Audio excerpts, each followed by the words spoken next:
Good evening. Good evening. Um, I'm not sure who's here, if anyone's here.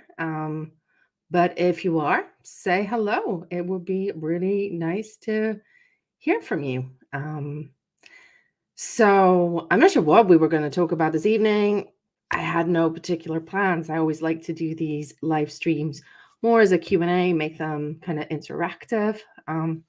So if you're here, say hello. Um, Let me know how you're getting on this evening.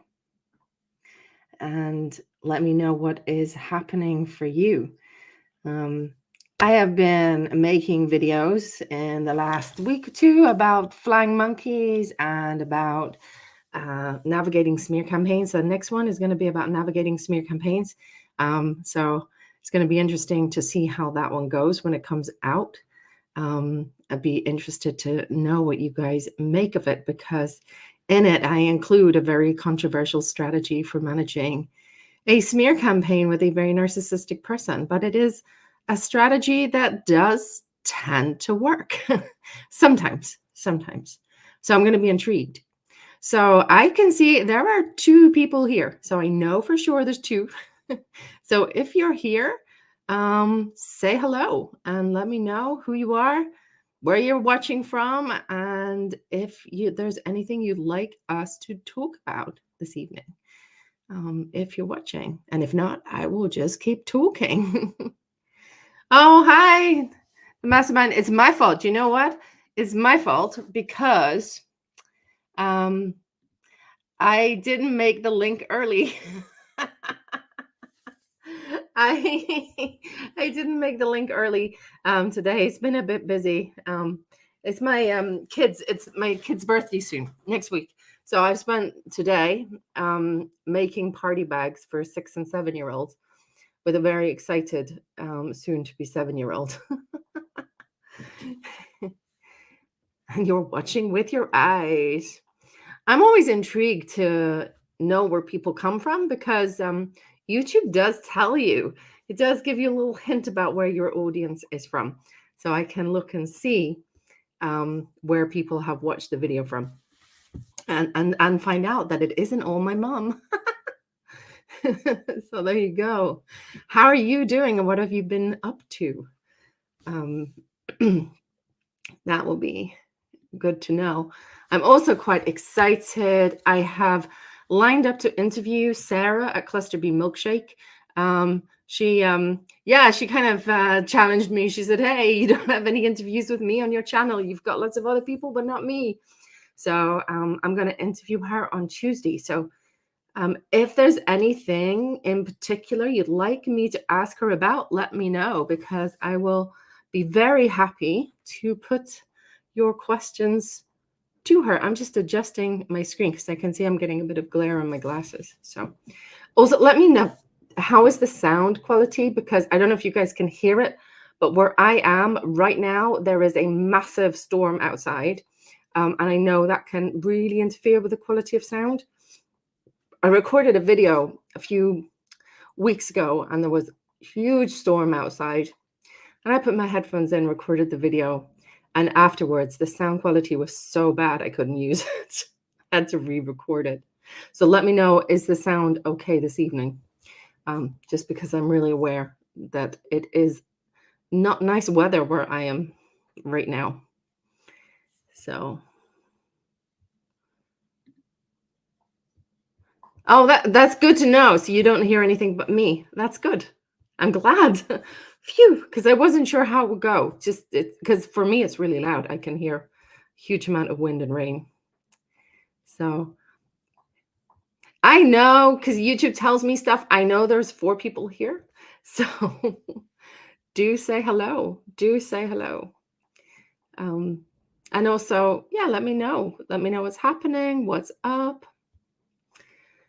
So she wasn't lying.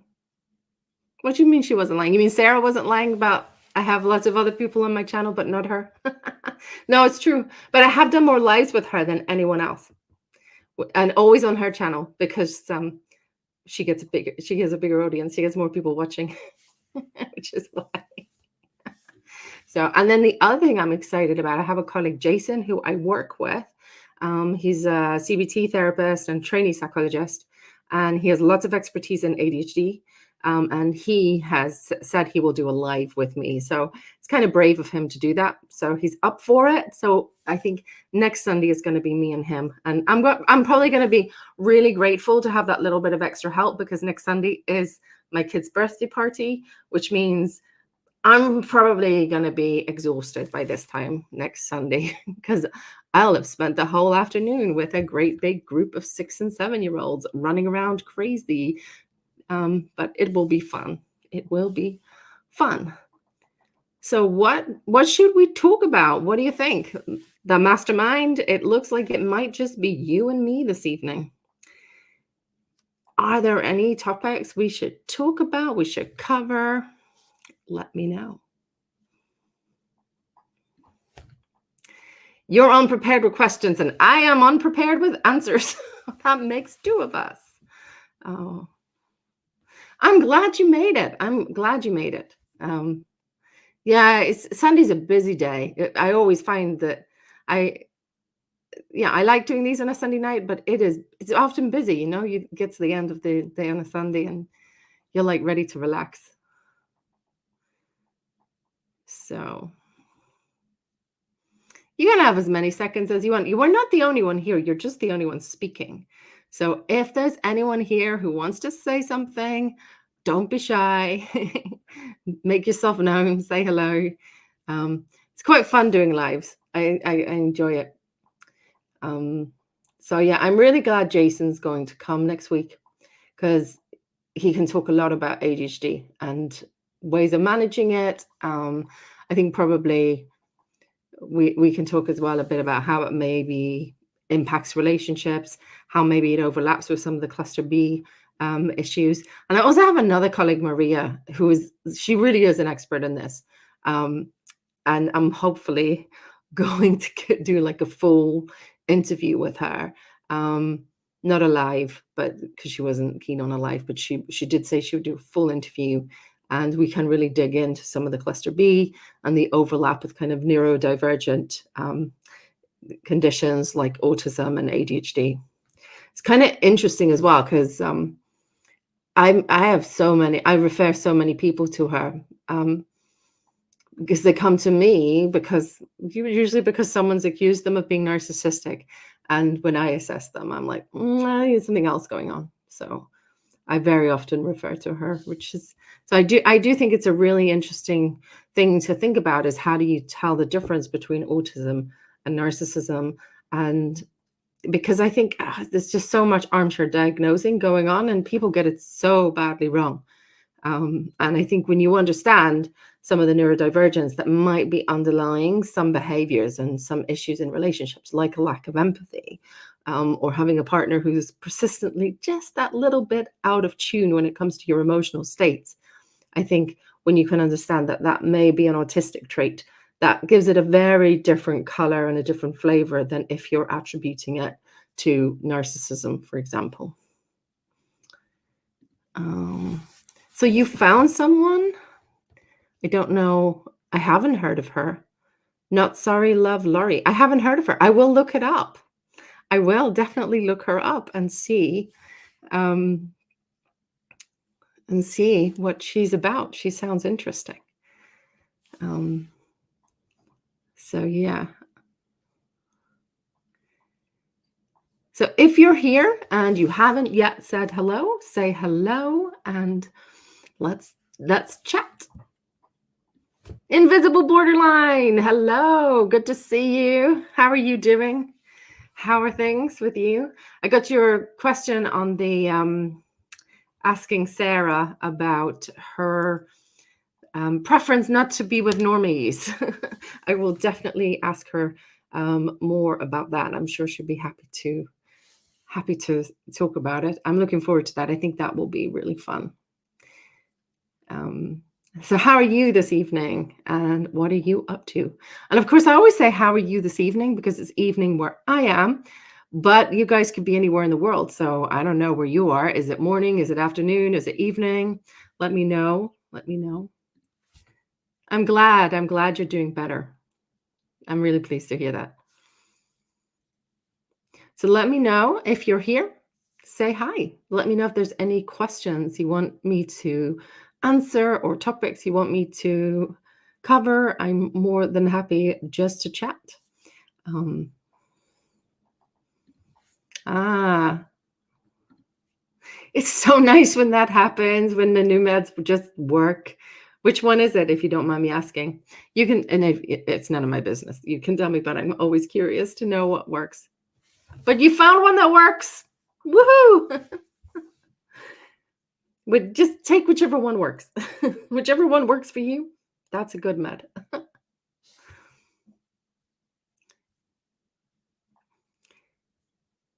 I'm just scrolling to see if there's comments. You guys are quiet this evening.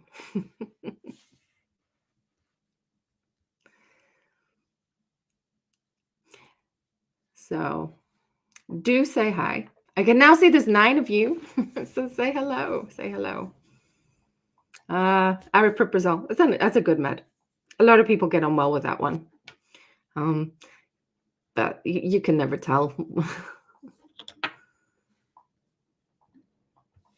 Hello, Gray Lizard. I don't think we've met before, so nice to meet you. Welcome. Let me know who you are, why you're here, what you'd like us to talk about. I was saying earlier before you got here, Invisible Borderline, that I have made a video about smear campaigns, and I'm a little nervous about releasing it because I gave a very controversial strategy. I have a question, and I'd love to know, this is actually me asking, what is the feeling in the States, because I think a lot of my audience are American, about Meghan Markle and the Queen? Because in my next video, I have a reference to the Queen, but I might take it out. So what is the general feeling about Meghan Markle and her relationship with the royal family? I'd love to know. Do you have any thoughts about it? SSRIs, for some people, they work brilliantly. They are so good, and people stay on them for many years, and they have so few bad effects, but brilliant. They just really work. And other people, they just do not get on with them at all. So what a shame.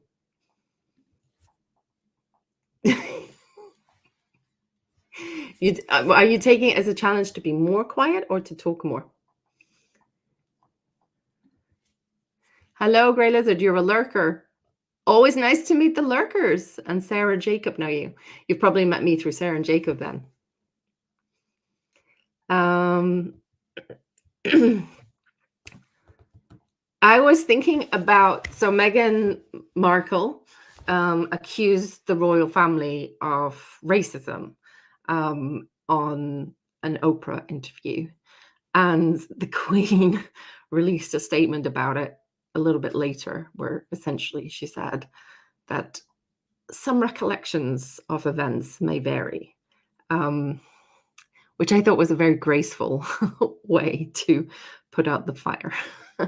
But, I have no particular strong feelings towards the royals or Meghan Markle. I just thought the Queen handled that well. But I was just wondering what the zeitgeist was. But I'm guessing, according to Invisible Borderline, that it is polarized and they either hate Meghan or hate the Queen. And a lot of people believe Meghan is a gold-digging narcissist. I've heard that. I've certainly heard that put to people. I've heard that argued as well. I think, is it H.G. Tudor has a whole thing about Meghan Markle and how she's a narcissist.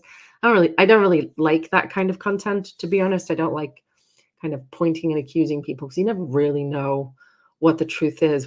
It's always distorted by the media and what people are choosing to say. But yeah, it sounds like it's polarized. I'm debating leaving that bit in or taking it out. Hello, Blob. Good evening. Nice to see you. And good evening, Psychic Consultant. How are you?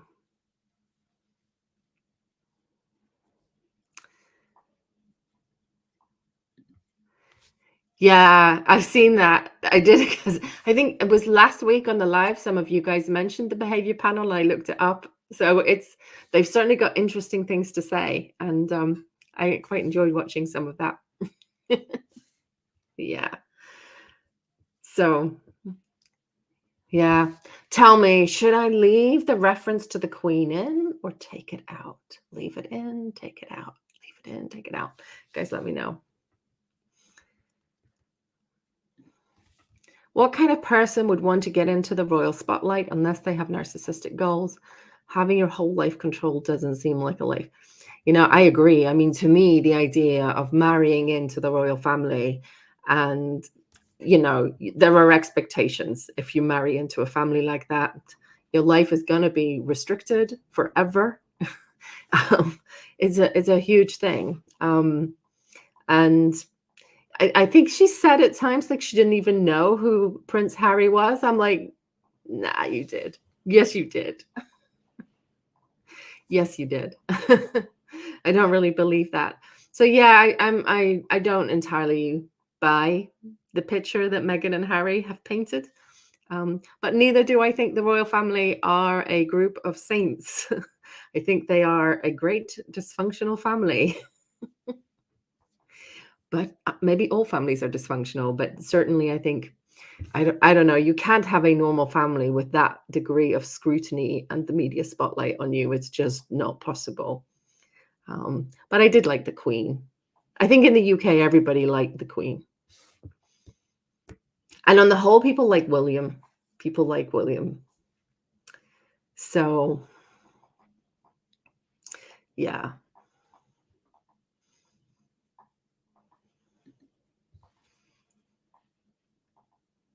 Really, I would say the royal family isn't that far narcissist.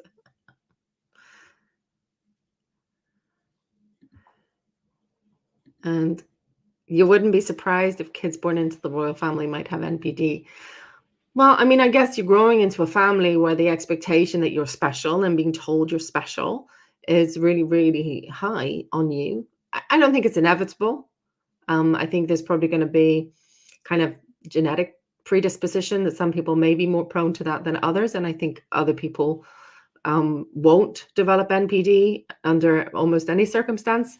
Um, and you see that in the royals as well. They're very different. You have the royals who I think just get on and do things, and some of them do pretty good things. They make good contributions to society. Although I am also sympathetic to the idea that they take a lot of money from the UK taxpayer, and I'm one of them. And then I also think that some have done things that are, not admirable at all. Yeah. I don't know if you guys are in the know enough to know about Prince Andrew. I don't buy him. I don't buy his story personally, but how did we get on to talking about the royals? I agree. I think this is the thing though. William was born into the role. He was always going to be the future king. And Harry was always the spare. He was the one who wasn't. So he didn't have such a defined role. But there's other members of the royal family who didn't have such a defined role. And they have created something for themselves. But then Harry also lost his mother in a car accident at a young age. It was a very public event in the UK. I remember it happening. I remember actually waking up.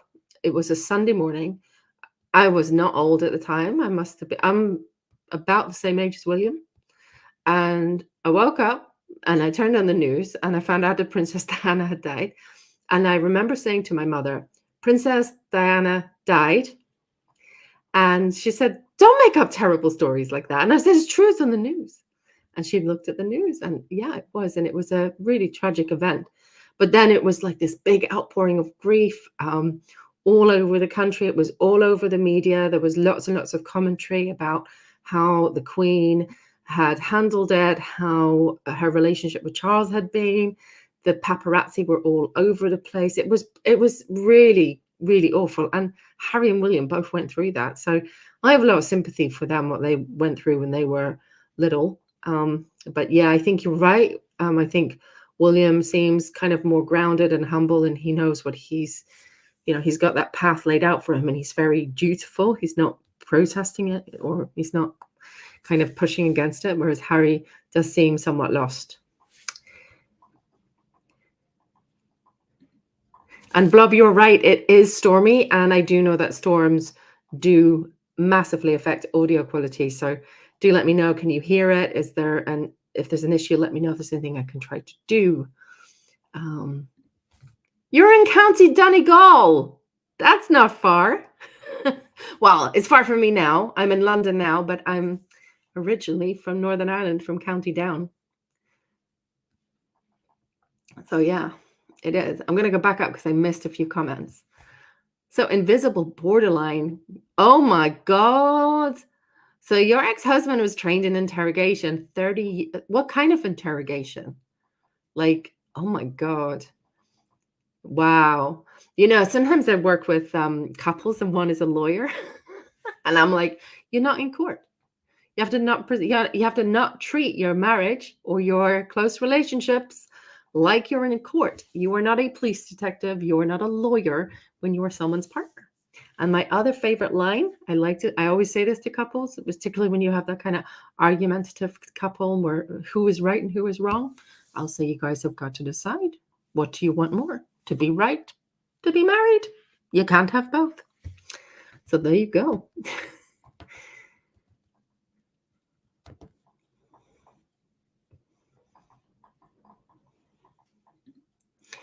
Yeah.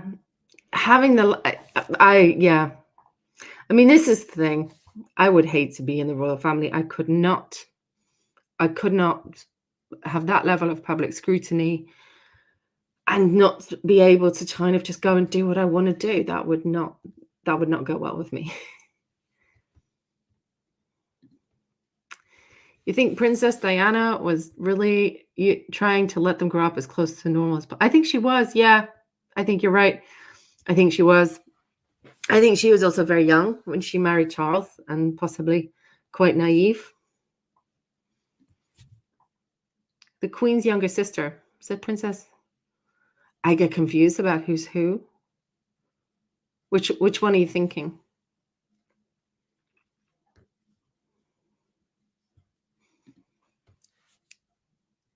Third trampoline? I don't know what you mean. Or do you mean in the storm? Let me know what you mean. Oh my gosh. Whew. I can imagine there are similar skills because you kind of you need to get information, you need to investigate things, and you need to get the details when you're working in HR. And it's the same when you're dealing with and interrogating prisoners of war. Gosh. Yeah. Those are not skills that I'd want to bring to a marriage, though. No. Maybe it depends, though, how you use those kind of skills, those kind of interrogation skills, because sometimes I think there's a skill in being able to stay calm under pressure, to kind of keep a really open mind and gather information, not let your preconceptions color the picture that you're painting, to really try to be curious and get things on board and to build empathy with people so you understand where the other person is coming from. And I think that can be a helpful skill in a close relationship. But if you approach your marriage from that top-down position where you are the investigator of your partner, that's not going to go well. That never, ever, ever is that going to go well. You can be right or married. It is a great line. I wish I could claim it was mine. It's actually not. It's actually Esther Perel, but I use it. I use it all the time.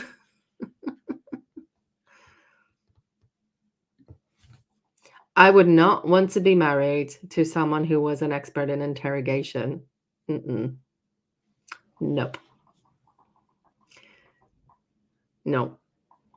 My partner works in management and he's very good at it, actually.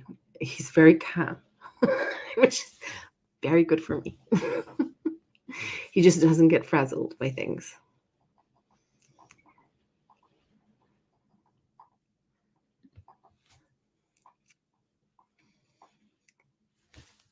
That's true. Invisible borderline, maybe. You are so used to being interrogated. If ever you get arrested, you will not be broken. You could be a great spy. You wouldn't crack. I'm joking. You could interrogate them. Hi, Marcel. Lovely to meet you. Do say hello. Let me know where you're from, why you're here, if there's anything you'd like to talk about. Princess Margaret. I don't know enough. I don't know enough about Princess Anne and Princess Margaret to know too much about what they got up to. I don't think any of them have been as extreme as Harry. And of course, before the Queen, so the Queen's father, his brother abdicated the throne in order to marry an American. So there's parallels there.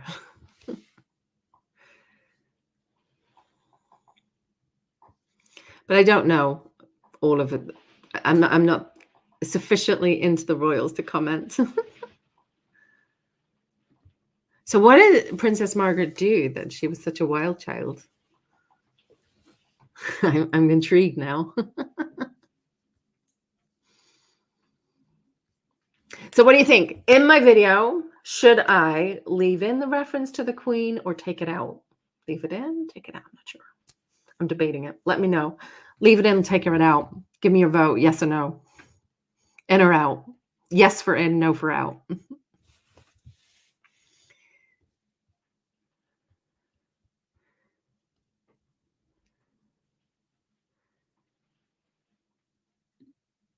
Yeah. You should always ask for a lawyer. I love, I'm actually really interested in wrongful convictions. I just find it fascinating how they come about. And certainly, if you are being detained, you should ask for a lawyer.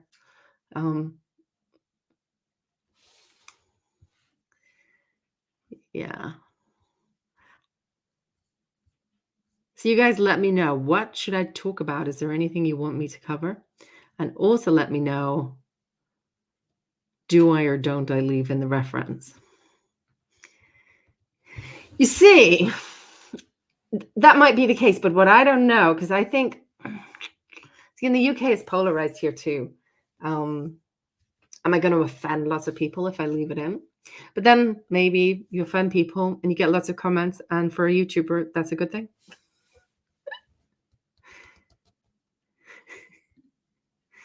Leave it in. Every detail is a piece of the context puzzle. Yeah. I might leave it in. I mean, I don't actually reference that much the situation that she puts it to. I just really like the way she dealt with criticism and allegations by saying recollections may vary, which is, it's just short and it's brief and it's to the point, and hopefully it diffuses the situation. And you're right. I think about looking at my analytics, about half of my audience are from the States. And then there's a good chunk in Canada and the UK. And then there's another big chunk from a lot of other places, but not like a big viewership. So like, it's clear like there's a little handful of people in Australia, Asian countries, the rest of Europe. So, you get little pockets from all over, but certainly the biggest is the States. Maybe put a pin comment. I'm going to see what the comments are like. I'm going to see what the comments are like before I do that. Maybe I'll get canceled. Let me know. But yeah. What else should we talk about? What are you interested in? I'm not sure some of you have joined a little more recently. So next week, it's not going to be me on my own. I've got a colleague, Jason, who's going to join me. He's a CBT therapist who's now currently training to be a clinical psychologist. and he knows lots about ADHD. So I'm hoping that might be interesting as a conversation topic. So he is going to be here next Sunday. So that will be fun. YouTube don't really cancel people. They let relatively controversial people. It takes a lot for you to be booted off YouTube. So I'll still be here saying controversial things. So Northern England and Scotland weren't very fond of the royals, but are they fond of Meghan Markle? That's the question. I also think people, the Queen is she's relatively recently dead, so we don't speak ill of the Queen. I think people liked her, mostly. I think people like the Queen. Is being overly organized a symptom of ADHD compensation? Can be. I mean, not always, but it can be a way to deal with it. The question also is like, what happens if how easy is it for you to get disorganized? Like, how do you cope with disruptions in your routine? And also what's behind them, because being overly organized can also be a symptom, can also be a way to manage difficult emotions. So that's also can be a factor in why someone might be overly organized. But yeah, so can be, but I wouldn't assume that. Not in itself. Because exactly that, sometimes you keep stuff organized in order to manage anxiety. And if you've grown up being very out of control and you've had a really out of control environment, sometimes you can develop a kind of overly controlling, overly organized style as a way to cope with that. So did I get Cluster Bean Milkshake to do a live with you? I have done several lives with Sarah, and they're all on her channel. I haven't done one for a while, but what I have done is I've got Sarah to agree to doing an interview with me. So we're going to record it and then put it out. So we're not going to do it live. We're going to do it pre-recorded. Although I'm open to doing a live with her on my channel or her channel, whichever, again in the future. So yeah, that'll be out fairly soon. I think we're going to record it on Tuesday. So those are really, I like doing interviews in a way because they're very easy to edit and they're very easy to get out. So hopefully it will come, I'll get that out fairly quickly. And Blob, do let me know either here or in the comments section in the community tab on YouTube. Let me know if you have any particular questions or topics you would like me to discuss with Sarah, because it's always good to know what you guys are interested in, and then I can get her talking about it. So since we're on meds at one point, do you think any meds could help with symptoms of personality disorders? Or have you seen more people with personality disorders on it? I don't know, just thought. So medications don't treat personality disorders as such, but personality disorders are often highly comorbid with everything else. So if you have any personality disorder, you're also much more likely to have depression or an anxiety disorder or PTSD or a substance abuse problem. So what medication can do is to treat those other disorders. So, if someone has a borderline personality disorder and they're deeply and profoundly depressed, they will equally be helped by an antidepressant with their depression. It won't necessarily treat the underlying personality disorder, but it will certainly help people feel a lot better. So that's the way I would look at it. And I'm also really keen, if I'm seeing someone and they clearly have anxiety disorder, they clearly have severe depression, then I'm quite keen for them to look at medication options and to see if they help, because it's a lot easier to address interpersonal issues and more personality driven stuff if the depression or anxiety disorder or other mental illness are under control. So That's the way I would look at it. So it's not so much that the medication will help with the personality disorder symptoms, but it may help with the depression or the anxiety disorder, or I can see invisible borderline OCD. Yeah. Or a mood stabilizer. Yeah, absolutely. That all of those things can be really, really helpful. Yeah. So keeping things organized can be a way of managing anxiety. And it's not a bad way to manage anxiety, actually, you know, but I think there's probably a middle ground. So if you have like, you can be overly controlled, overly picky, fussy, overly organized, and that would make it very difficult to cope with normal disruptions and normal interruptions and things not going as planned, and maybe trying to control the things that you really can't control. That's kind of when being overly organized becomes a problem. And then you have the other extreme of being like completely disorganized and chaotic. So there's a kind of healthy middle ground there.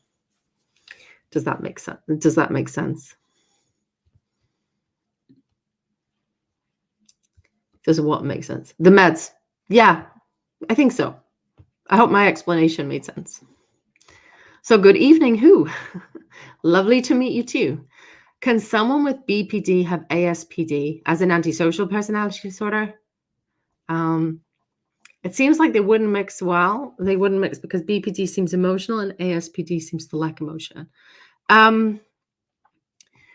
You can have both.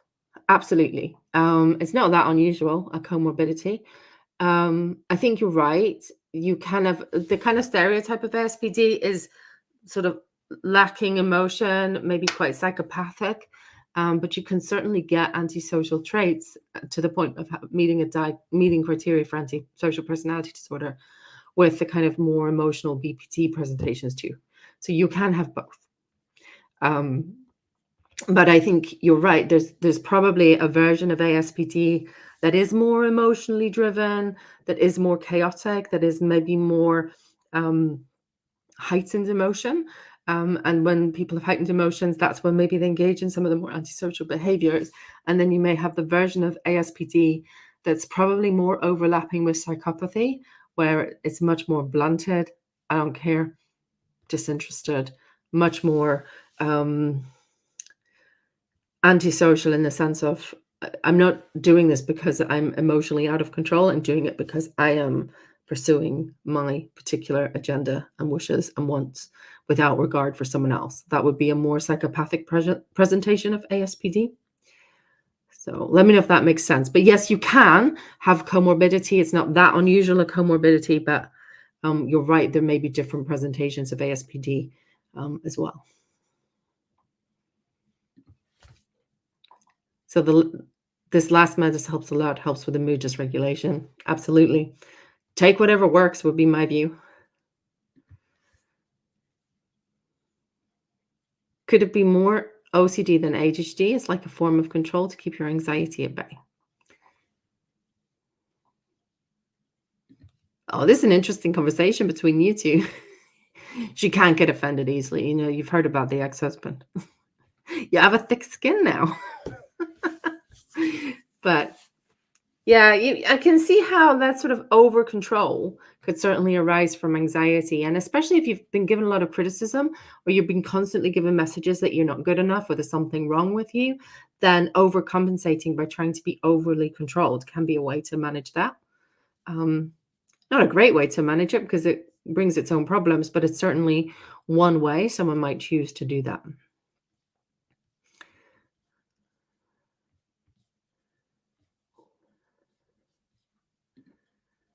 See, that's just orderly. You know, and OCD as well isn't necessarily about keeping everything in order. It is often focused on one thing, and it's not necessarily cleanliness. So you could have OCD that's centered around keeping your thoughts pure. You can have OCD that centers around the fear of contamination, and so that would be someone might cope with that. That would be the obsession, might be contamination, but the compulsive behaviors could be cleaning things or constantly washing your hands or disinfecting everything or pouring bleach on things. Or you could have OCD around managing, like not having like certain kinds of thoughts and then performing kind of mental rituals to try to get rid of those thoughts. Or you could have OCD, which is much more centered around harm coming to you or to someone else. And then you might do lots of checking behaviors, or you might do lots of rituals in order to prevent some harm happening. So OCD can have loads and loads of presentations. So what's a really interesting thing with OCD is how it presents in different cultures at different times. So when I was training, I did my training in the early 2000s. And so many of the people who I was learning from, who were university lecturers at the time, had done their training, and a lot of their clinical work and their clinical experience had been in the 80s and 90s. And loads of them would give examples of cases and people they'd worked with who had OCD. Well, can you guys guess? Can you guess? So people who were seeing patients in the 80s and 90s, what was their OCD centered on? See if you can guess. I'm really curious. Can you guess? Because I'll tell you. And in my career, so I started seeing patients in the early mid 2000s and probably into the late 2000s and beyond.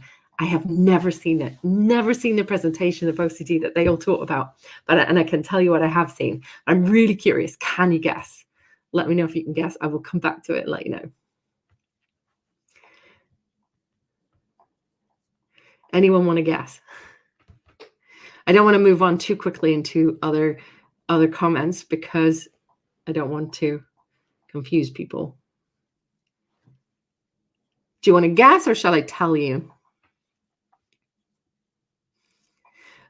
Maybe I'll just tell you because no one's guessing. So when the people who I was learning from, who did all of their clinical work in the 80s and 90s, lots of their patients had fears about getting HIV and AIDS. Never in my career have I seen someone with that fear. But what I have seen fear about is fear of being a pedophile and fear of some harm or some like a terrorist attack. And of course, what do we see in the media today? There's a lot about pedophiles being exposed, and there's so much, of course, 9/11 happened, and fear of terrorism and other high-profile terrorist attacks. So it's kind of really interesting how OCD has that cultural perspective. So my question was like, could you guess what my lecturers who did all their clinical work in the 80s and 90s, what OCD presentation they saw and what different presentations of OCD that I saw or that I see, because I do still see some people with OCD.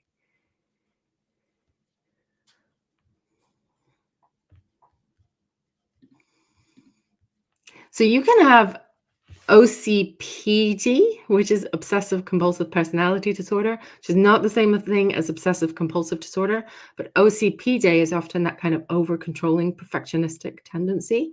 So you can have traits of that, like more personality traits, but you can also have, I think OCD, like everything, all other mental disorders, exists on a spectrum. So you could be someone who has a propensity towards becoming quite obsessive or having sort of rituals and compulsions to deal with things, but it's not as extreme as someone who's completely disabled by it and debilitated by it. So you could kind of be on that spectrum.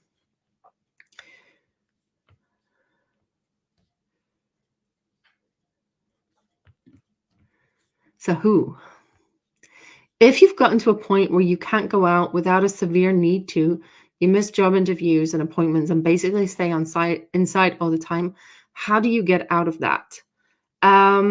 Well, basically by going out.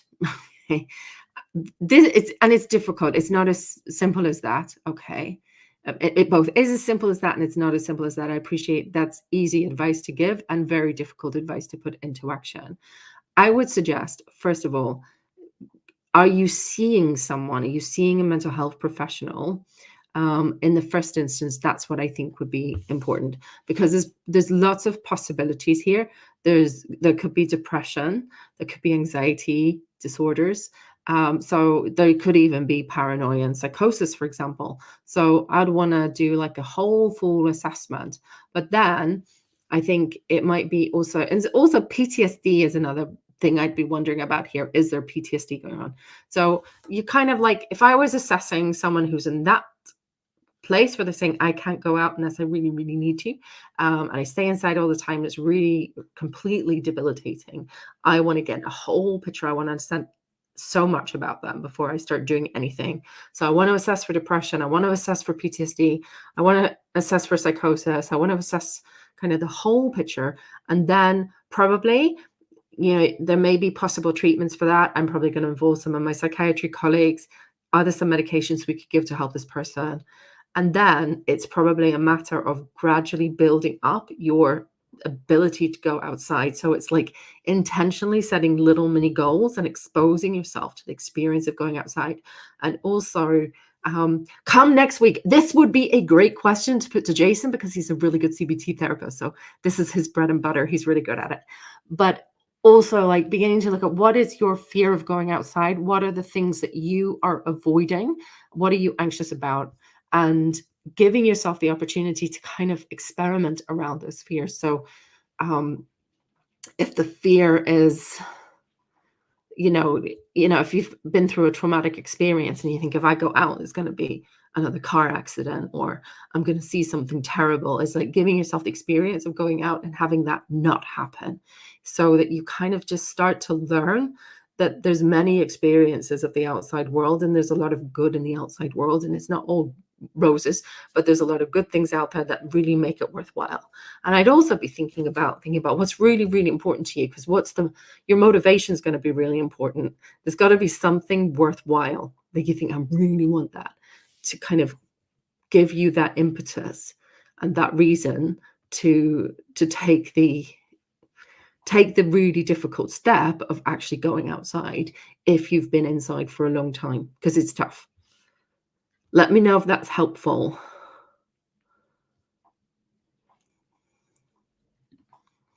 And you're welcome.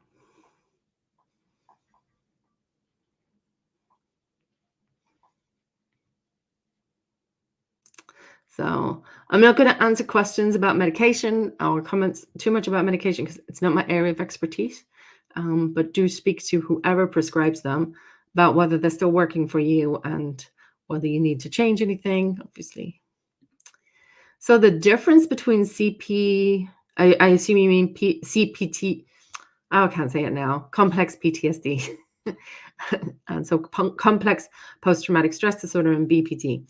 Well, that is a topic of great debate in the field. And in fact, complex PTSD is a controversial diagnosis. Some people would say it's just PTSD. And BPD is a separate but related disorder. You could also see them on a spectrum. So complex PTSD, I think it's now recognized it's recognized by one. I think it might be recognized by the ICD, but not the DSM, or the other way around. I'm not sure which it is. But basically, the idea of complex post-traumatic stress disorder is that when you have multiple repeated traumas, particularly in childhood, it begins to have much more of a profound effect on the way you see yourself and on your relationships and your interpersonal functioning and your kind of general mood. So it's not like a single event trauma that we could use traditional trauma focused therapy for. So something like trauma focused CBT would help someone kind of relive that trauma, but then also look at where are the particular areas of distress for them. How are they interpreting the trauma? Are there other ways for them to see the trauma? Can they build up a new sense of themselves or a new sense of other relationships? It's about working with meaning. It's quite it's quite sophisticated. It's not trying to convince someone the trauma wasn't that traumatic, which is like one of the misconceptions about trauma-focused CBT. It's really helping someone to think, when you have really convinced that you're going to die, or you're convinced that the whole world is really, really dangerous, or it's not possible for you to have a consensual sexual relationship, that all men are predatory, that all, danger is around every corner. It's kind of helping people with those kind of ideas to kind of reevaluate them and create new meanings that really kind of help them to move on and help them to process the memories of what they've been through. That's how did we get onto this? That's kind of traditional therapy for PTSD. But complex PTSD kind of recognizes that there's kind of more and wider, more profound impacts from traumatic events more widely, especially if they've been repeated over time. Yeah. And borderline personality disorder has a strong genetic component, but it also is strongly driven by experiences in life, including traumatic experiences. So some people would say there is no difference between CPTSD and borderline personality disorder. The borderline personality disorder is, in fact, CPTSD. And others would maybe see it as being more of a spectrum, with borderline personality disorder being on the more extreme end. So you have much more extreme emotional dysregulation and difficulties with self-harm, and much more severe interpersonal difficulties than you would have with PTSD, just complex PTSD. So it's kind of more the higher end of the spectrum, and then sort of does that make sense? So you have the kind of borderline personality disorder, CPTSD, and then PTSD. I don't know. I tend to not worry too much when I'm seeing someone about what the diagnosis is. I'm much more interested in them as an individual and how they're experiencing things. So let me know, does that make sense? So is there a difference? Some people would say no, and some people would say yes. You obviously, you would have to be diagnosed with complex PTSD. You would have to have experienced a traumatic event, and you would have to be experiencing reliving. So you would have to be having some kind of flashback, so nightmares of the event or strong intrusive memories of the event that feel very present, that feel like they're happening now. Whereas in borderline personality disorder, you could have borderline personality disorder without having, theoretically, you can have it without having experienced trauma. Does that ever happen? I don't know. But also you could have all of the emotional dysregulation and all of the interpersonal difficulties without necessarily having a memory that you're reliving or having nightmares about. So does that make sense? I don't know if I've explained it well. That is a big question that you could fill hours of lectures and debate for a long time. But let me know if that makes sense to you. Is NPD, and hello Crispin, lovely to meet you. I don't think we've met either. It's good to see you. Is NPD, narcissistic personality disorder, best thought of as an attachment disorder? I would say no, probably not. But that people with narcissistic personality disorder do have difficulties with their attachment in general. I think there's much, much more to it than that. So I think it's helpful to understand attachment patterns as part of NPD, but it's not the whole of the disorder. Let me know if that makes sense. And I think, obviously you can have quite significant problems with attachment, but not necessarily have NPD, for example. So I think it's helpful to think people with narcissistic personality disorder do have difficulties with their attachment relationships, but there's much, much more to NPD than just the attachment side of things. I'm going through. I don't know what you guys are talking about. I don't know what that's talking about. So Gray Lizard, it's been more beneficial to learn the root of my BPD and undo the harm done that caused the way I was thinking. I still have issues, but it helps more to work on the issue versus the symptom. Yeah, that makes a lot of sense. And I'm really glad that you've been able to reconsider the thinking patterns and to work on some of those issues.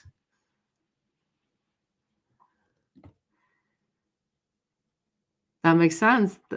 Yeah, exactly. It was, so this is referring back to a little earlier in the live, we talked about how OCD is very much driven by culture as well, the kind of the flavor that it takes on. It's the same disorder, it's treated in exactly the same way, but the flavor is based on the cultural environment. So you can have HIV Um, OCD that centers around fear of contamination with HIV was very common in the 80s and 90s during the AIDS crisis, because HIV was all over the news and people didn't know a lot about it and they were pretty terrified of it. And yeah, and I think we will see a lot more in the way of contamination fears around COVID, and people kind of desperate. I mean, I think I see it as well. It's like people being like, if I have a cold symptom, if I have any symptoms, I don't go out because I don't want to spread it to other people. And it's like, a few years ago, we all went out with colds and we coughed and we sneezed and we had colds and we spread them around. And I'm not saying that that's a good thing or a bad thing, but I do think that we can kind of adopt a kind of over responsibility approach. That can certainly happen. The other thing I have seen is with the kind of obsession with personality disorders and obsession with narcissism, I've seen kind of OCD that centers around fear of being narcissistic, which is a really interesting one. I don't know that anyone's written about that. I've talked to colleagues about it and they've seen it too. So that's another interesting one. Invisible Borderline, share the video in the chat, because if who is still here, I'm sure they would really like to see it.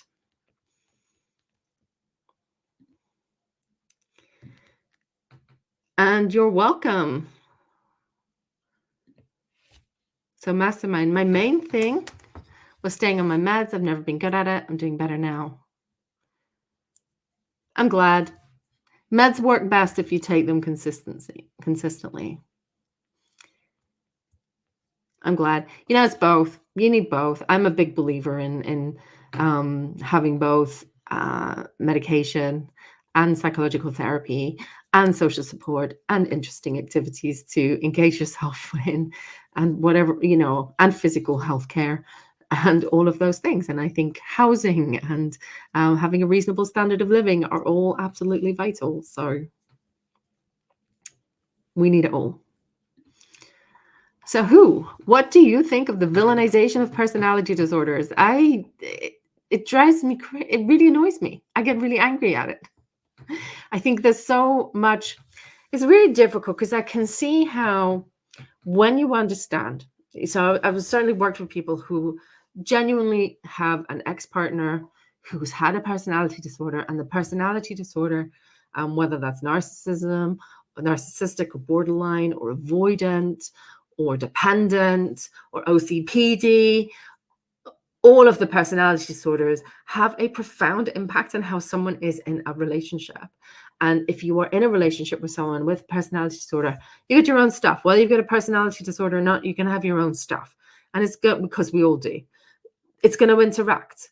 And if you have a personality disorder, or your partner has a personality disorder, that's going to be a more triggering relationship. And I think that really understanding, if you've come to, someone who's been with an avoidant partner, even someone who doesn't have avoidant personality disorder, but who has a strong avoidant attachment, and you constantly get the message, your emotions are too much. I'm not here to meet your needs. You have to be independent. I'm not interested in you. It's pretty understandable that someone in that relationship gets fearful of abandonment, starts to see themselves as too much, starts to not see their partner as a potential source of emotional support, and starts to either become very desperate and needy in response, and then very critical of themselves for being needy, or they kind of cut off themselves and shut down. And that colors and flavors future relationships, right? So the relationships we have affect us, and they affect the way we relate in future relationships, and they change. They're not set in stone.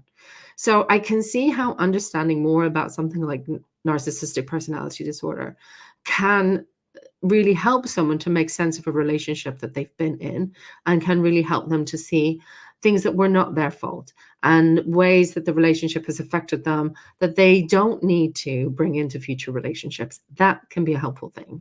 But I also think it then gets to the point of sheer nonsense, where people are talking about narcissistic personality disorder in ways that are just not true and just not based in reality. Or the whole thing also gets muddled. Or if you say something as wildly controversial as I say, which is that NPD may be treatable, that is maybe manageable, that it is possible with people with NPD to grow and evolve, that NPD exists on a very wide spectrum.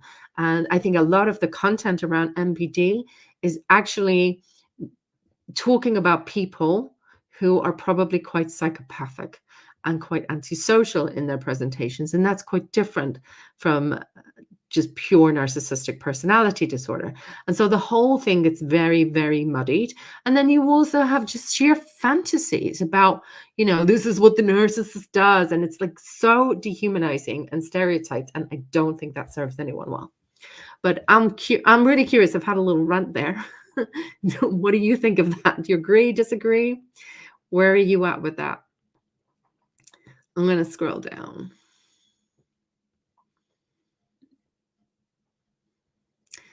People fear what they don't know or understand. That's very true.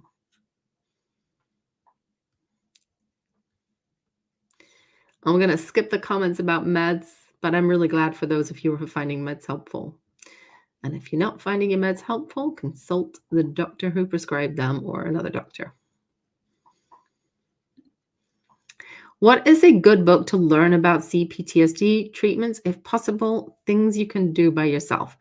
Marcel, is your CPTSD about childhood stuff? Or is it more related to adult stuff? If you're still here, let me know. Let me know. And what I'll also do is hopefully I might be able to do a screen share.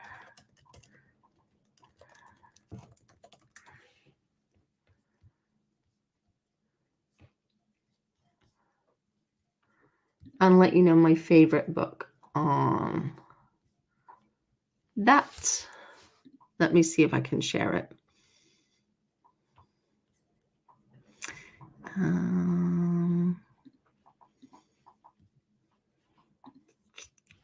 I'm going to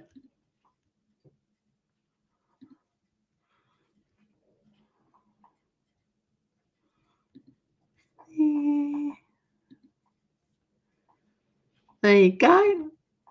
Ta-da. So that is personally, that is my favorite book on that covers kind of childhood trauma.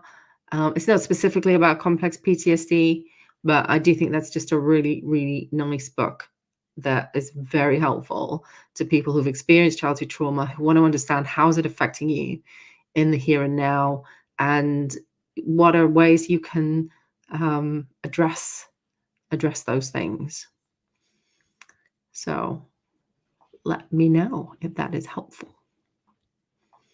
And after the live, I will put a link in the comment to that book on Amazon in the States and the UK.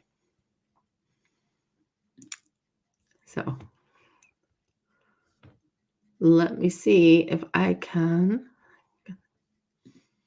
So Grey Lizard, I hope one day we can have things like NPD and BPD be more normalized. People aren't going to admit they have it if it's so awful, let alone work on it. I agree. It's interesting as well in my career, which, it hasn't been that long. I'm not that old. But when it started, BPD was kind of seen the way NPD is seen now. It's like, these are untreatable patients. We can't do anything for them. And actually, I think there's much more. Now there are many more treatments. So when I was just training, when I was in my training, DBT was just kind of starting. Schema therapy was just in its infancy. Mentalization-based treatment was just in its infancy. And now I think we have several really good treatments for borderline. And it's not really sensible now to say that borderline personality disorder is untreatable. We know it's treatable, right? So I would like to think that one day NPD gets there as well. I think it might. There's not, unfortunately, people with NPD aren't as help seeking. So I don't think it gets quite as much attention. And I also think a lot of people with NPD end up in therapy, or NPD traits end up in therapy and never actually get diagnosed because they kind of hide them. right? People are not stupid. They know that sharing your grandiose thoughts may not be socially acceptable. So I think you're right. People don't want to admit they have it or kind of talk about those things.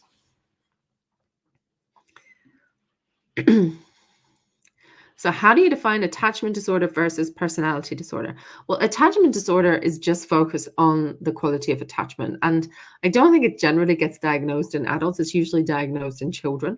But it's more like if someone has their primary relationship, usually with parents, is really disrupted and really chaotic, where they perhaps have experienced abuse at the hands of their caregivers or severe neglect, and then they struggle to form relationships with other caregivers. That would be an attachment disorder. It's not generally diagnosed in adults, it's diagnosed in children. Whereas personality disorder is much more wide ranging. It's much more about how do you see yourself? How do you regulate your emotions? How do you function in your day-to-day life? What's your occupational functioning like? Your ability to go to work, to engage in meaningful activities, and your relationship functioning, and not just the relationships with primary caregivers or primary attachment figures in your life. How are those things? It's kind of the whole picture. Does that, let me know, does that make sense?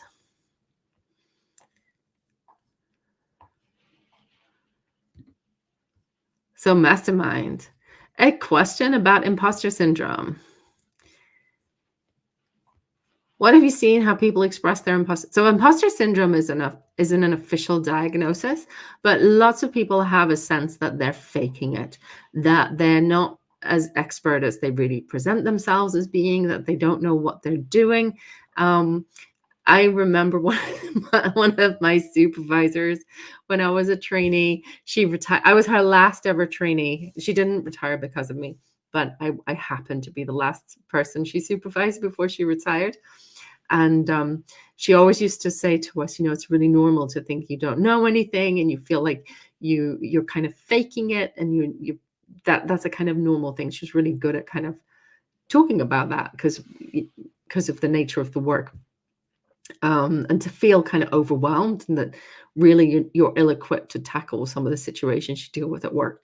I actually think that is not an unhealthy thing, because I think there's a degree of humility there, and there should be a willingness to admit that you're not necessarily expert in everything and that you don't know everything.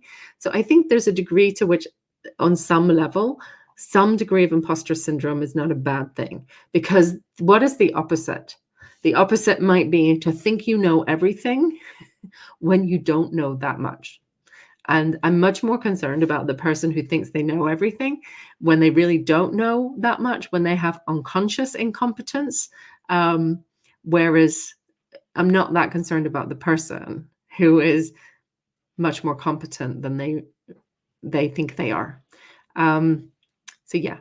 But, and these things also exist on a degree.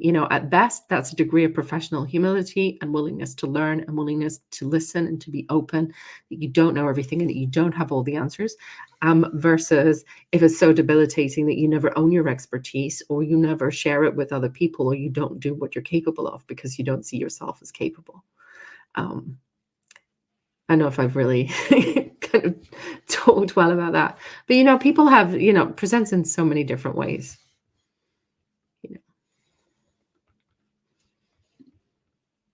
So Gray Lizard, you think there's hope to accept disorders socially as long as we have more understanding?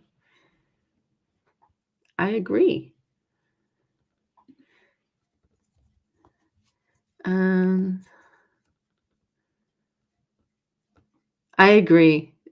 It's one of those double-edged swords. I think if you have been abused by someone, where an abuse is complex, and there's many factors that contribute to abuse, not just narcissism. And narcissism isn't always a factor in abusive behavior. But there's many, many factors involved in abuse. And if you can understand something about those factors, I think that can be helpful for people who've been through abuse. And that could be, let's say you've been abused by someone who has a problem with substance abuse. And, I've seen people who abuse substances do terrible things as a result of their addiction. And I'm not excusing it, but, you know, understanding it's not your fault that that addiction can give someone such a drive to fulfill a craving for a substance that they will behave in ways that are quite reckless and that may put you in risk, and that is the addiction. That I think can be very helpful. But I agree with you as well that labeling everyone, is not helpful. And a great deal of the time, the people who are doing the labeling are not qualified to do so. You know, I don't make diagnoses of narcissistic. I rarely diagnose anyone with narcissistic personality disorder because it's not necessary for me to do a whole formal assessment in order to work effectively with someone. And I don't see that there's much to be gained from giving someone that diagnosis when there's no treatment. Um, there's no specific treatment for narcissistic personality disorder. I do think we can apply the general principles that we already know from good mental health care with people with narcissistic personality disorder. But there's no specific, this is the way to treat narcissism, so this is what we should do. We don't have that.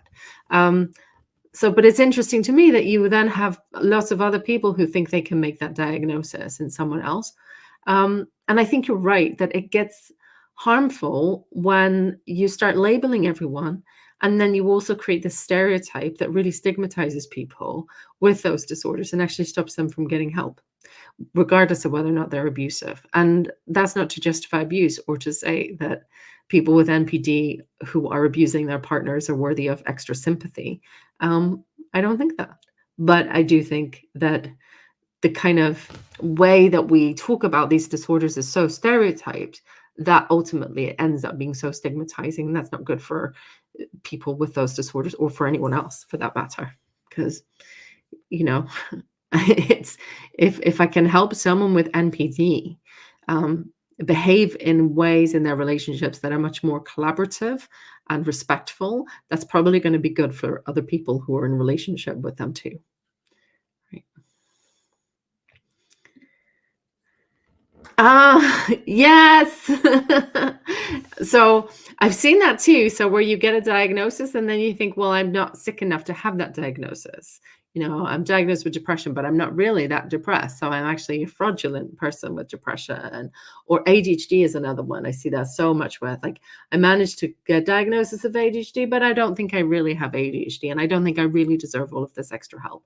So yeah, that's a thing. And I think it's also really important to realize that often some of those ideas are actually completely consistent with the disorders. So for example, if you tend to be quite self-critical, then you can kind of convince yourself that maybe you fooled someone, maybe you exaggerated. If you're overthinking things, you can have all those kind of thoughts. So yeah, I've certainly seen that happen. But that's, it's enough. It's enough if you need help with it, and it's enough if that help is helpful to you, then you're deserving of it.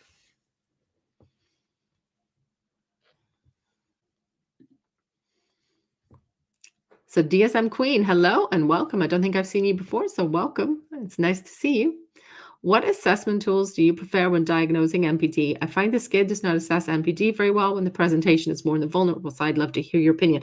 I don't use any formal assessment tools because I don't ultimately make formal diagnoses in my practice. My practice is really quite purely psychological therapies with individuals and couples.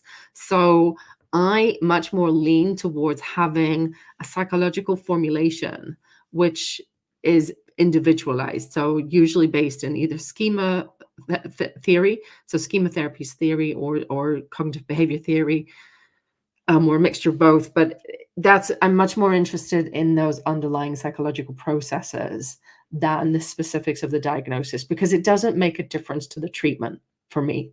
It doesn't, if someone's got NPD or they've got BPD or they've got another of the personality disorders, doesn't really matter, or if they wouldn't meet formal criteria for the personality disorder, but they've got enough traits that it's causing them a problem, I'm not worried. I'll just treat the person as it as they present. So I don't tend to use the formal assessment measures, but I think you're right. The formal assessments, typically all of them, or none of them rather, none of them are particularly good at addressing the more vulnerable presentation. And I actually think clinicians, really until relatively recently, haven't really appreciated the vulnerable aspects of NPD and how it can present in that way. And I think when you understand it, some things make a lot more sense. So if you are the DSM queen, I'm curious, you have some professional expertise, and if you have a thought on that, let me know, but let me know what you think. Yeah, are you referring to the kind of the people who have been through abuse labeling their abusers with personality disorders? And I guess what I would say is, in many ways, it doesn't matter what the diagnosis may or may not be of someone who's been abusive. The fact of the matter is they've been abusive, and that is the important thing. And the question to ask is not, is this person a narcissist? The question to ask is this person a risk to me? And if so, how can I keep myself safe? Or what are the boundaries I need to have? Or do I need to leave this relationship? Or do I need help to keep myself safe in this relationship? Am I in danger? Because these can be really dangerous relationships. And you may actually need, it's the other thing about the victim channels that I really struggle with, is the kind of idea how to take revenge on a narcissist. And I'm like, some people watching this have been in or are in relationships with highly dangerous people. And really, I would much rather they were getting help from domestic violence and domestic abuse charities or organizations, because they're in danger. They really are in danger. And they may need help from law enforcement and other organizations to keep them safe if, the person is a threat to them and or their children. So, yeah. So Marcel, for you, what helped a lot is to get to the bottom of things, your core beliefs and why you have them. And you need to connect on a deep level with yourself. Yeah, absolutely. You've shared the video. I'm glad you shared it. So mastermind. What do you NPI and PNI? I'm less familiar with the PNI. So I don't really have an opinion on it.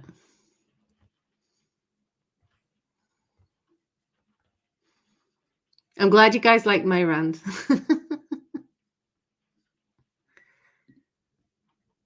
You work with people with intellectual disabilities, assisting people to help themselves. That must be rewarding work. And you notice a good proportion of staff are left-handed. What's your take? I don't know. A good portion of the staff are left-handed. I don't have a take. Which, are you talking to me or Invisible Borderline?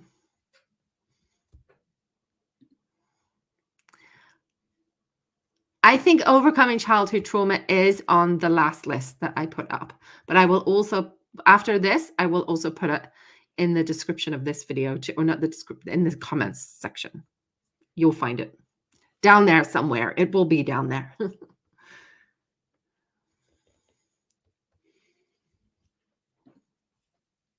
DSM Queen, you sound like an expert. Let me know where you're coming from. Yeah. I need to look up the PNI again. But I think you're right. MPI measures subclinical grandiosity. Yeah.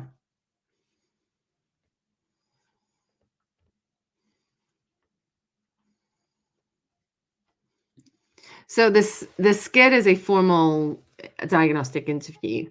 If you were going to make a diagnosis of personality disorder, you would need to be using something like the SCID. to make a formal diagnosis, because that's the kind of standard. You can't just take someone's score in a questionnaire and say, there you go, that's a diagnosis. You got to look at the whole picture and the whole presentation.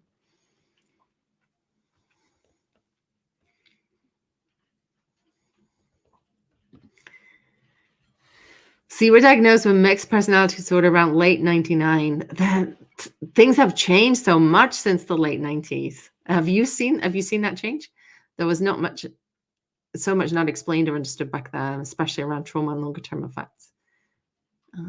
Yeah, you've been cut off, Mac. Rayan, hello, welcome. Lovely to see you. It's lovely to see regulars.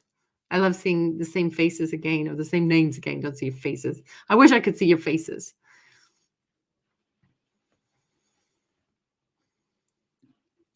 So Marcel, what do I think when people say NPD can't be healed because they don't have empathy? Can they learn empathy? I think that people are making some very confident statements, and there is not confident evidence on which to make those statements. You can increase empathy. Okay, so we know, for example, if you practice mindfulness meditation or self-compassion meditation practices, those naturally increase empathy without having to kind of tell someone you must be more empathic. Empathy increases when you engage in those things. So my personal opinion, and I would be really, really interested both in people who've been through this, been through therapy, who've had narcissistic traits. I think empathy is something that you can't really teach as such. I can't sit you down and say, here is how you be more empathic. Okay. I can help you slow down. I can help you take a step back. I can help you reflect on things. And I think one of the things with NPD in particular is you kind of, I'd love to talk to some of my forensic colleagues about this, because I think on the psychopathic end of the spectrum, there is a much more ingrained genetic, genuine, absolute lack of empathy. So someone just really does not mentalize, right? But I also think with NPD, you can have a situation where you are so caught up in your own mind, being so worried about how do I come across? How do other people see me? How is my image? How am I presenting to the world? That there just isn't room in your mind for other people's thoughts and feelings. And it's very difficult to imagine what they would be because you're not giving any attention to them, right? You know, if I'm really stressed about something, if I'm really overwhelmed by something in my own personal life, I may find myself being less able to be empathic to other people. Okay. So that's a kind of not a surprising thing that's with NPD, where someone is so caught up in their own stuff and their own image and how they come across that they are going to struggle to consider the thoughts and feelings of other people, especially if they're so much of their rumination and their thought process is seeing the other person as the enemy, seeing them as persecutory, being quite paranoid, or also feeling the need to defend themselves, to protect themselves from shame. So everyone else has got to be to blame. When you get more self-acceptance and if you're much more tolerant of yourself, and you're less preoccupied with your image and you're less preoccupied with how you come across, I think for some people at that point, it becomes possible to kind of have new experiences that actually start to foster empathy. And I think that you also need to learn empathy. You learn it in relationships. You learn it by people seeing you and understanding you and accepting you. And then hopefully you become a little more self-accepting and more at ease with yourself. And empathy kind of evolves. That would be my view. And I think how possible that is and to what extent that happens is going to vary for different people, depending on their kind of genetic makeup, but also the situations they're in and the life circumstances they find themselves in.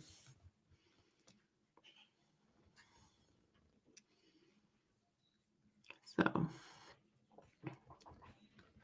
who is adult ODD? Oppositional defiant disorder. I don't know that you can diagnose ODD in adults. I've never seen ODD diagnosed in an adult, but you could argue that someone with ODD may be at risk for, in adulthood, developing something like antisocial personality disorder. So, to Ruth, there were 9 NPD traits and 5 of them are needed. Absolutely correct. You're right. Right. Technically, lack of empathy is not required. And also, lack of empathy doesn't mean none, you know? And sometimes as well, it's like people can have empathy, but that doesn't mean they care, right? You could be empathic. You could have some understanding of what someone else's feelings or thoughts or perception might be, but not care.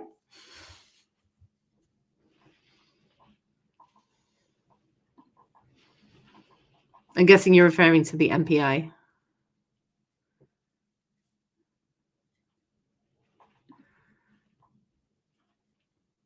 So, hello.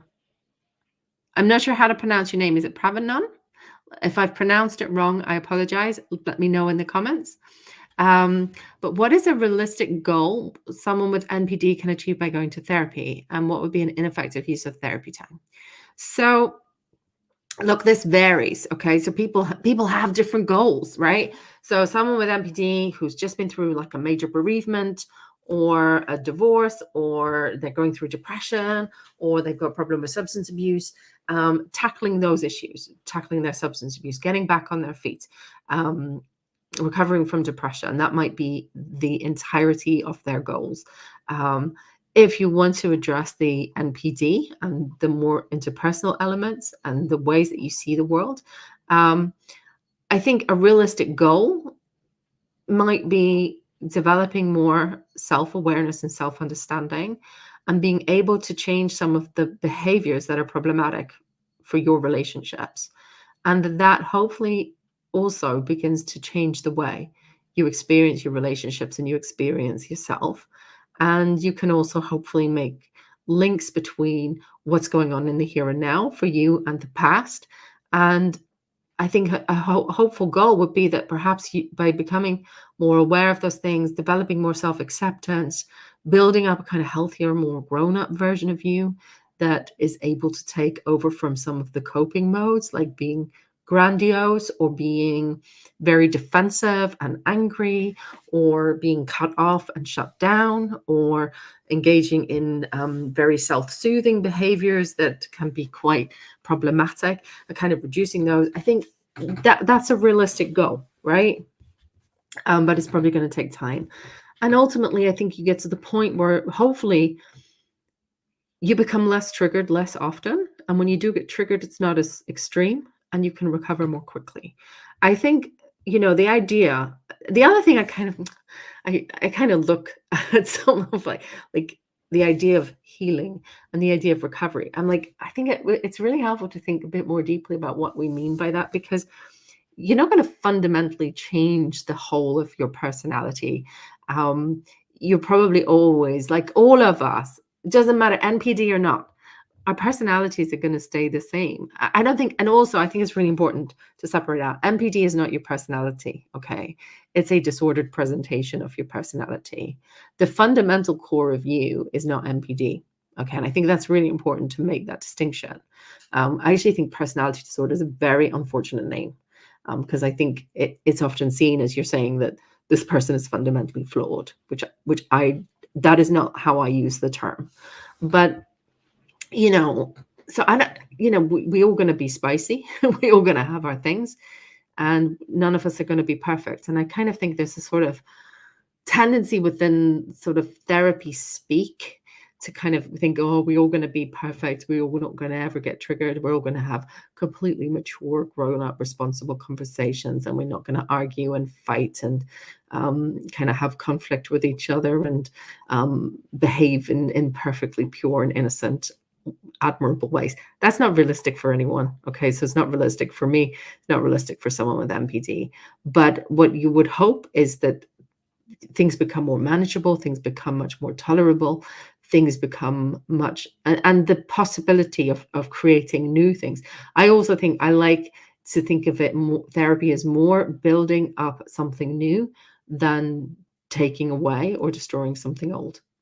Um, I don't know if that makes sense. What would be an ineffective use of therapy time? An ineffective use of therapy time, sometimes it takes time to build a rapport with someone, and therapy is slow. So I'm reluctant to say anything is a complete waste of therapy time. But I would say if you're kind of using therapy as a place just to show off, or a place to boast, or a place to complain about being a victim, I think that is not always helpful. But I also think even with that, sometimes it takes time to build rapport, and it takes time to have the courage to kind of do other things. So, I'm pretty patient with those things. But let me know what you think.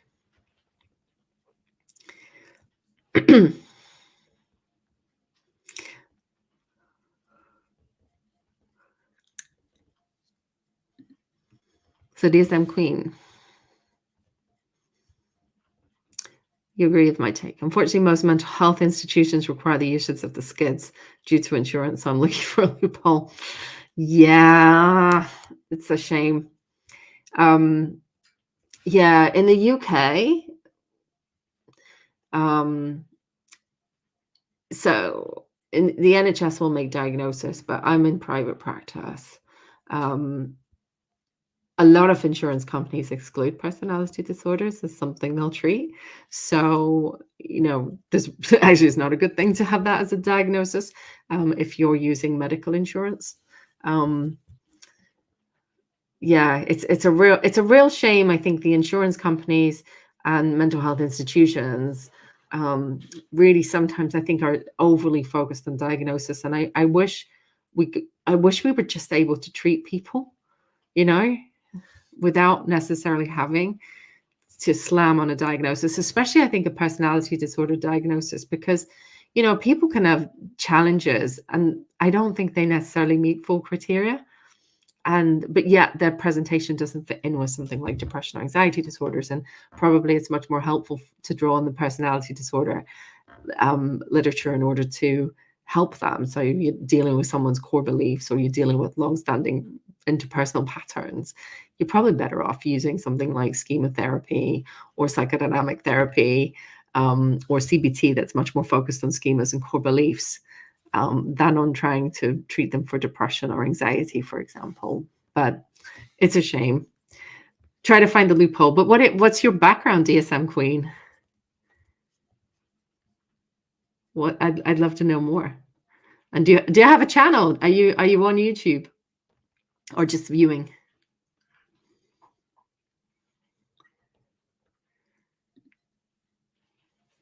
So there is a big difference between lack of empathy and no empathy. It's more along the lines of being low in one part of empathy, like emotional empathy. Yeah, I think so. But I think even that can change, but it probably changes more through catching it and experiencing it. You can't just sit someone down and go, have empathy, empathize in a kind of demanding way.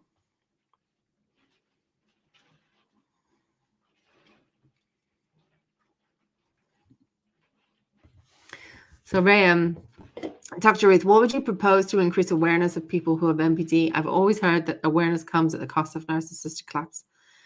So would the solution be to induce that collapse? I think when I'm working with someone who's on that kind of narcissistic spectrum, there is a need to kind of really foster a lot of self-compassion and self-acceptance, because it's what people struggle with the most, right? Because that's often the thing that gets in the way of awareness. Because if I look at these things that I've done, or the ways that I treat people, or the ways that I contribute to the problems I'm having, that's so painful, because then I'm like really a dreadful person. So people with NPD often have extremely harsh and punitive inner critics. And that's, to me, I think that's essential to address that. So yeah, you can look at, I did contribute to these situations.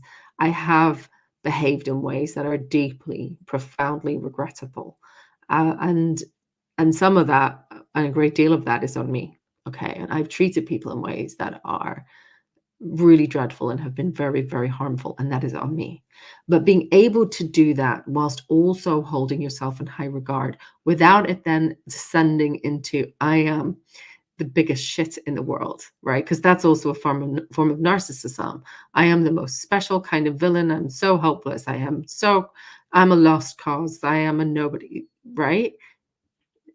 That's the kind of vulnerable presentation of narcissism in some ways. I'm the greatest victim and woe is me. So I think it is that fostering of acceptance and self-compassion, and it's self-compassion to be able to look at the worst things that you've done, to accept those worst aspects of your character and worst aspects of your behavior, and not let that become, therefore I'm a terrible person. To still hold yourself in high regard. That's not the same as letting yourself off the hook, actually. There isn't a denial. It's a real acceptance of the worst parts and the most damaging things that you've done and engaged in order, and understanding it and having compassion for the suffering underneath it, and also choosing to act in your interests to do something better next time and to create something different in your future. Let me know if that answers your question. Maybe it's a Canadian thing. I've never seen ODD diagnosed in the UK. I could be wrong. I'm not an expert in the diagnosis. I mean, I don't tend to use diagnoses all that much. Yeah.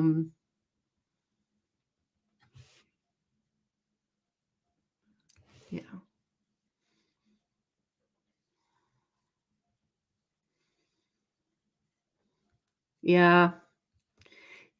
You can't get the skid without paying for it.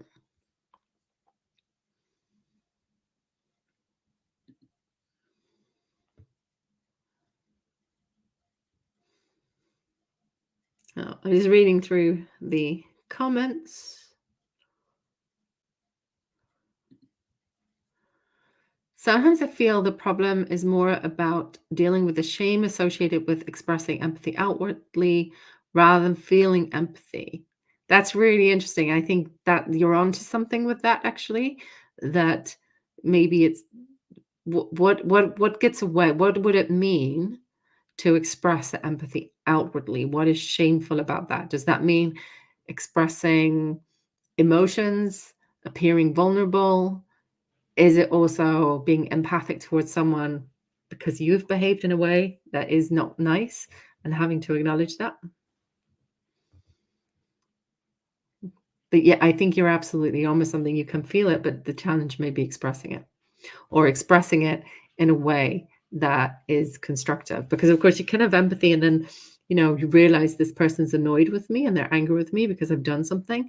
And if that provokes feelings of deep, deep shame, that can lead you into really defensive behavior. Well, it's not my fault. Well, I've got all these justifications, and that's a defense against shame, which actually you could take another route there, which would be to say, I see where you're coming from and I'm sorry.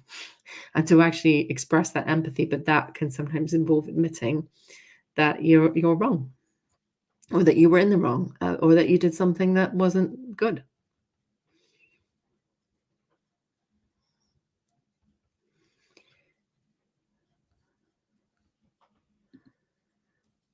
So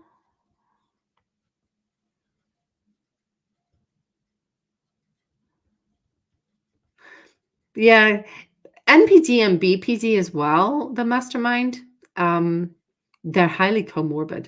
So it would be quite unusual to have either NPD or BPD and not have any traits of the other one. The level of comorbidity is really high.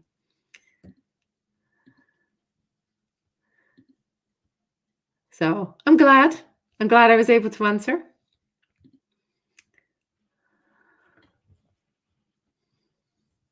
That's a nice metaphor, that the sculpture is already complete within the marble block before I start my work, is already there. I just have to chisel away the superfluous material.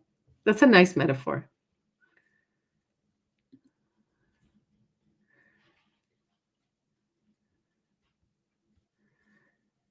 Yeah, vulnerable narcissism can look more like BPD, or vulnerable presenting narcissism.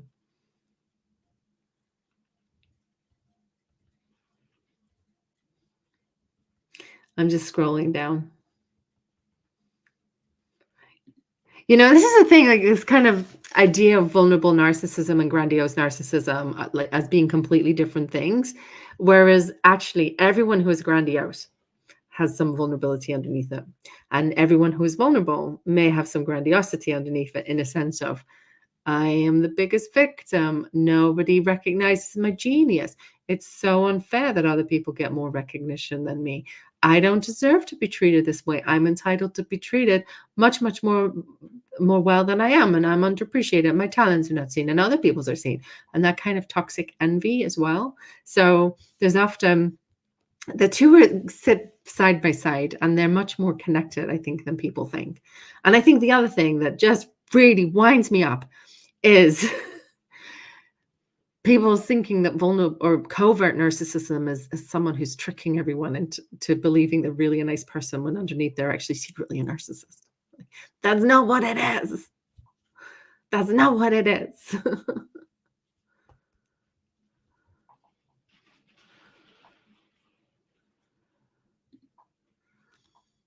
uh, you're open here. It's nice to have you.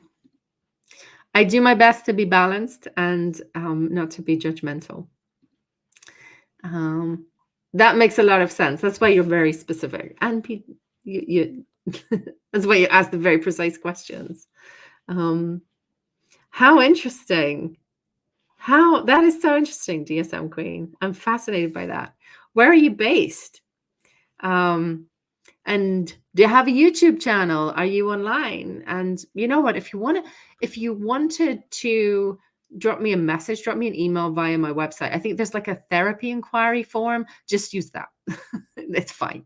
They all come through to me. But if you want to contact me through my website, let me know more about your work. I'd be really, really intrigued. Yeah, and if you want to connect and chat, let me know. We can have water pistols and pillow fights. I'm not banning them. You know what, guys? It is super late where I am. And it is going to be an early start for me on Monday morning tomorrow. So I really enjoyed talking to you all. It's been great to see you, and you've asked such amazing questions. But I will be here next Sunday, and I'm hoping Jason will also be with me, so we can have a really good discussion with him. And I will super look forward to seeing you guys then. And I will also do my best to put the link up a bit more early. But thank you guys for coming, and hopefully I will see you all next week. Take good care.